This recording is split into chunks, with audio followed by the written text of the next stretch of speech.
করছি ফোন দিচ্ছি না মা মা তোমাকে পরে ফোন দিচ্ছি ঠিক আছে সরি।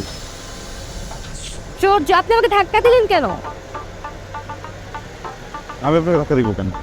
আমি তো এই যে আসছিলাম, ওই যে চালক সাহেব হচ্ছে গিয়ে টান দিছে, আমি এখানেই বসতে যে একটু ব্যালেন্স করে চলে আসছি। আপনি মিথ্যা বলেন, আপনি বসার তো একটু ম্যানার্স থাকে না। আমি স্পষ্ট দেখলাম আপনি আমাকে ধাক্কা দিয়েছেন। যাচ্ছেন তোর সাথে? কার সাথে যাচ্ছি মানে? মানে একা যাচ্ছেন নাকি হাজবেন্ড নিয়ে যাচ্ছেন? আমি হাজবেন্ড নিয়ে কেন যাব? আমি একা যাচ্ছি। একা গেলে যদি দুইটা মানুষের সিটে দুইটা এমন করে বসে থাকেন, তাহলে আরেকটা মানুষ বসতে গেলে কিভাবে বসবে? তাই তো ফোনে কথা বলতেছেন, এতটুকু ম্যানার নাই যে চলন্ত গাড়িতে ফোনে কথা বলতে হয় না? তাহলে আপনি ঠিক করে বলতেন আমি পেটে সরাই বসতাম।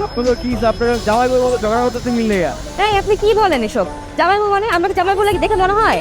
মুখ সামনে কথা বলেন। মুখ সামলায় কথা কওয়ার কি আছে?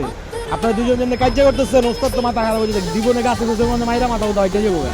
আরে ভাই, ওর সাথে কথা বলাটাই তো বোকাবি। শুধু শুধু কথা বলে বিপদে পড়ার কোনো প্রয়োজন নাই। আমি বিপদে পড়ছি তো, তুমি সেফ থাকো।